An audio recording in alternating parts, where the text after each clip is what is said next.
જય શ્રી કૃષ્ણ મિત્રો, સ્વાગત છે તમારા બધાનું આપણા કિચનમાં. આજે આપણે બનાવશું સેવ ઉસળ. તો મેં 300 ગ્રામ જેટલા વટાણા લીધેલા છે લીલા. તમે સુકેલા પણ લઈ શકો છો, એને પલાળી દેવાના આગલે દિવસે.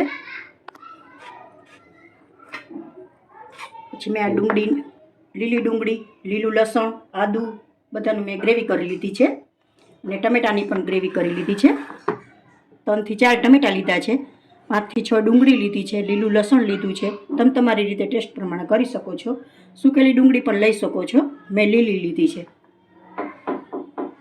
નિમક પ્યુરીમાં એડ કરેલું છે, એટલે તમારે ટેસ્ટ પ્રમાણે નાખવું. હવે આપણે વઘાર મારી લેશું. વઘાર માટે મેં 2 થી 3 ચમચા તેલ લીધેલું છે. તેલ આવી જાય એટલે આપણે ગ્રેવીનો વઘાર કરી લેશું. તેલ આપણું આવી ગયું છે. ડુંગળીની પ્યુરી નાખી દઈશ આમાં.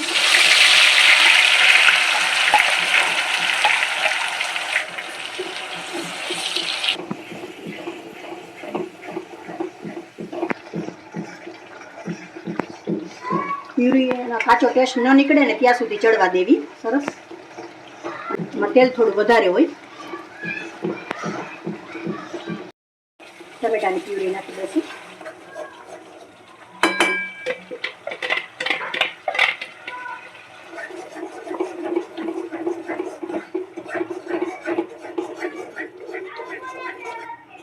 બે પ્યુરીને સારી રીતે એકદમ ચડવા દેવી. સરસ. એટલે કાચો ટેસ્ટ નીકળી જાય એનો.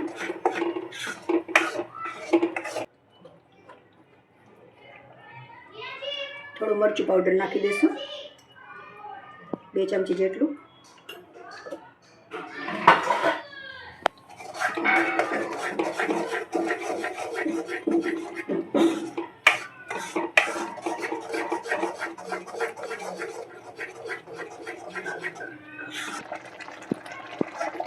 પ્યુરી આપણી સરસ થઈ ગઈ છે, એકદમ સરસ ચડી ગઈ છે અને તેલ પણ છૂટું પડવા માંડ્યું છે. તો સરસ થઈ ગઈ, એકદમ દાણેદાર સરસ થઈ છે. હવે થોડી ચટણી આપણે કાઢી લેશું ઉપર સેવ ઉસળ ઉપર નાખવા. ચમચી મરચું પાવડર નાખી દઈશું. થોડું તીખું હોય તો સરસ લાગે. અડધી ચમચી હળદર પાવડર નાખી દઈશું. ચમચી ધાણા પાવડર નાખી દઈશું. આદુ નાખી દઈશું. લીલું લસણ મેં સુધારેલું છે થોડું, નાખી દઈશું.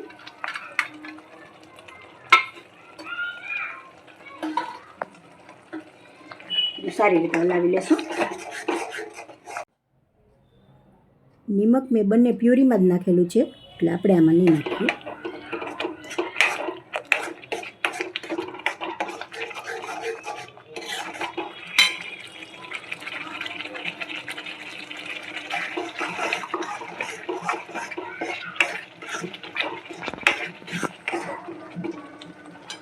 વટાણા નાખી દઈશું બધા.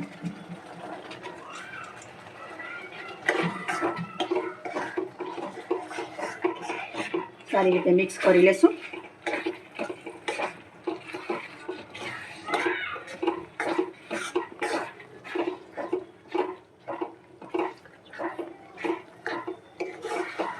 જો તમને મારી આ રેસીપી ગમતી હોય, લાઈક કોમેન્ટ કરજો.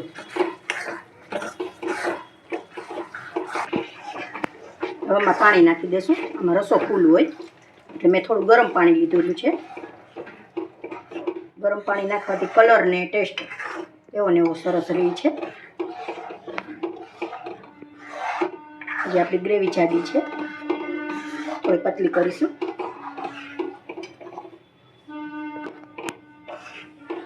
હજી થોડું પાણી એડ કરશું આમાં.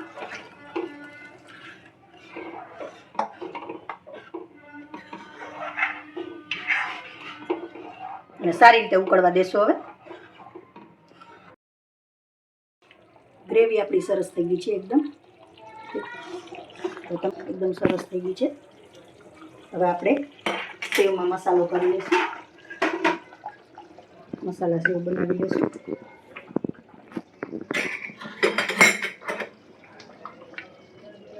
થોડી આપણે આ ગ્રેવી કાઢેલી હતી, 1 ચમચી નાખી દઈશું.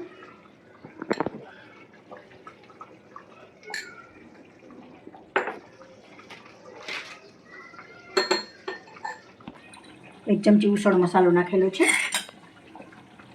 1 ચમચી લીંબુ નાખી દઈશું. હવે મિક્સ કરી લઈશું સારી રીતે.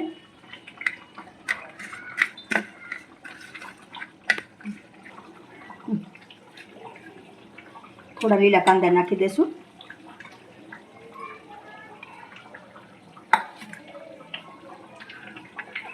તૈયાર છે આપણી મસાલા સેવ. હવે આપણે સર્વ કરી લઈશું. તૈયાર છે આપણું સેવ ઉસળ. હવે આપણે સર્વ કરી લઈશું.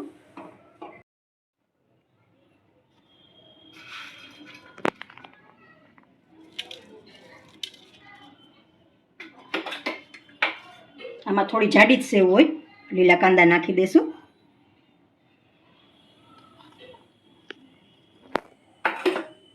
નાખી દઈશું.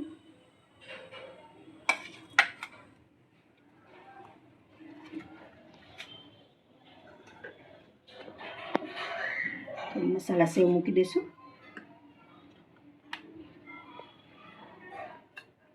આ સેવને તમે જમવા બેસો ત્યારે જ બનાવી, નહીંતર થોડી પોચી પડી જાય. મસાલા સેવ